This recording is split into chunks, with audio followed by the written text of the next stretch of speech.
It's 42, 1942. The war's on. Rick Abada, his hobby is sending these Navy operatives into Germany. They've been going all over Germany, and they're staggered at what they found. They found hundreds of different types of advanced weapons being built. These included 60-foot and 250-foot, 500-foot UFOs, round vehicles, okay, UFOs. They built some of these out of chromoly steel that would weigh tons and tons and tons. They had developed, or they had been given, electromagnetic anti-gravitational propulsion. They have all these UFOs, different types of propulsion that were unbelievable, laser weapon systems, unbelievable stuff. All over the country, Germany and the occupied areas, they had massive underground production facilities that they were using, they had developed for regular arms waste, like tanks and places to build Navy ships and all this kind of stuff. Most of it was underground. So they started expanding those facilities, and they put 11 of these UFO-shaped vehicles in production. So the operatives are trying to explain to us, and the admiral would back off and say, "Slow down, I don't believe you." And that went on, and then the captains would say the same thing. The operatives were nice guys, and they knew they were going to get the questions when they got back into the admiral's office, and they knew that nobody was going to believe what they said. So fortunately, the admiral had a typist in there, and the admiral's aide was not in there. He wasn't even cleared to be in there. And one or two of the captains, the admiral and myself, and we were the ones, the only people that this information was given to by the operatives. I want to step sort of back to my job in the Navy there, working for Admiral Rick Abada. We talked about my mission, not my job, my mission. It's documented, okay? It's written by the Secretary of Navy Forrestal, okay, who became the #1 guy in the military. Then he, like several other people, including our president at that time, were talking to a lot of other people. And so he was supposed to have had a mental breakdown, so they took him to the hospital there in Washington, at the top floor, and pushed him out the window. And so that's the guy that wrote Admiral Rick Abada's mission, which has been my mission, came from his. That was the level of this information in the United States. Now, no other country but Germany knew about the extraterrestrials. Nobody did.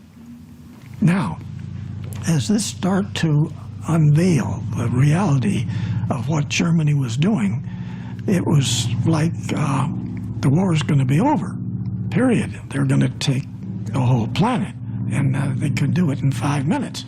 They even had trained a group of soldiers, an entire battalion of them, who were cloned.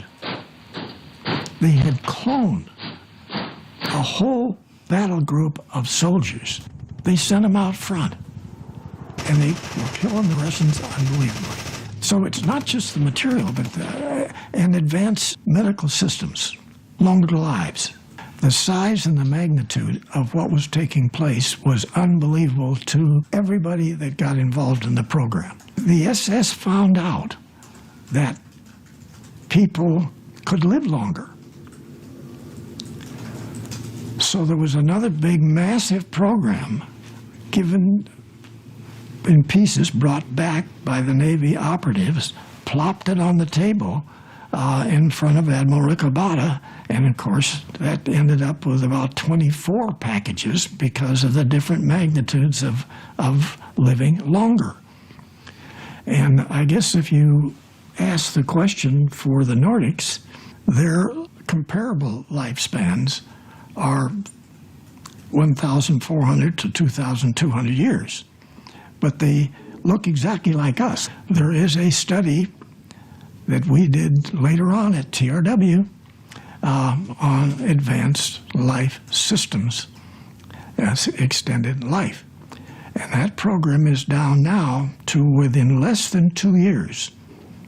It's going to be available to some people on this planet. The way it works, I'm very involved with it. Essentially, you take 4 aspirin over 6 months, pop them, or you get 4 shots. You immediately change. Everything is nicer. Everything is nicer, okay? What you do is you revert back to the girl's 21 and the guy's 29. Now, it takes a while for you to do this. You then stay at that time for essentially a couple of thousand years. Your brain then, which collectively we're only using 2.2% of our brain. I don't care what they're telling us. We're only using 2.2%. You get a minimum of 400% capability over what you normally had. And now, what this does is, this allows you to contribute. Allows you to contribute. You go to work for the company here, 20 years, they give you the watch, and you got a couple of 3 years later on, and you're out of the picture. Okay, so you didn't contribute very long. All right, now you're living 2,000 years, and you can contribute, and you also can have fun for 2,000 years. And you don't change age. You stay there. 5 of the top medical research groups, just like Scripps right here in San Diego, are involved in this. And there's hundreds of companies involved in this. There's a whole lot out there that is being removed from our part of our life, and that we are in this position where everything that we've been taught, whether it's in the university or in medical or in any technical field, even mathematics, is baloney. Our entire history, all the way back thousands of years, has been being controlled. We now know this. This is not something that we think could happen. We now know this. So if you look at countries, you look at the Roman times, and you see, if you take and parallel these events back with that, the Romans were being mind controlled. They had the elite group, and then they had all of the army, and then they had the slaves. And that's where we are now. We're just finding out about this, and we need to fix it. So we had a young girl, Nordic, just outside of Germany. Some people talked to her, and they said, you are now involved in a new program, and you're going to have great support in this program. She had developed, I think she had 8 girls. They were continually talked to telepathically to go and design spaceships. The little blonde actually built them, and eventually 2 of those got over here in Area 51. But Germany found out about the blonde, took her over, stopped everything, and then got to this point where there was some sort of pressurized program by the SS to control that original group. Now, several times they did work together, but Hitler allowed them to operate independently of the whole SS program, the whole development. So we had 2 developments going on in Germany. The girls didn't want their vehicles to be used for anything else but travel. They were afraid that somebody would get a hold of it and they use it for military. which is, of course, what they got. But the girls finally ended up in Antarctica in the large facilities. In fact, the reptilians had 3 massive caverns. They let Germany use 2 small ones. But when you're talking about small, it's like as big as California.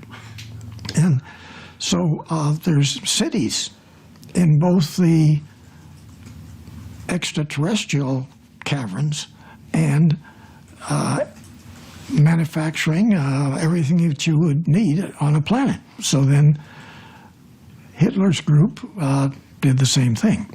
4 years before the war was over, it was decided that the war could possibly be lost, but if we win it, we still need to get out of the area because the Allies are going to bomb us off of the Earth and there won't be anything here left for us. So they decided to move everything to Antarctica. Admiral Byrd, they're going to down there and they were going to take out the whole thing in 1 week. The top people in every area of the Navy, best aircraft, best ships, best weapons, everything. And 5 weeks later, things didn't look very good. When we got down there, they had decided they were going to have one thrust from the west side of Antarctica and then the opposite side coming into both of them towards the center of the continent. And so before we even got all the guys around, and I'm talking about big 4-engine flying boats, okay, and ships, battleships and destroyers and submarines and you name it.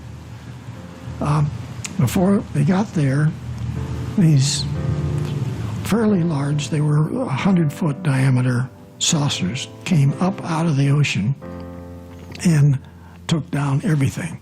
Now there's a misnomer on some documentations about the pictures of the photographs of some of the German UFOs. Many of the close-ups give you a real clear picture of the cross on them. What was partially incorrect in that information that's been released was that not all of the vehicles came out from the German side to take out ours, but from the large caverns on the adjacent to them, unmarked UFOs and unmarked cigars came up, which then it was a joint venture by the extraterrestrials that lived there, operated from there, and built the vehicles that went to the moon and Mars and all these other places. But we lost that war. We lost that war.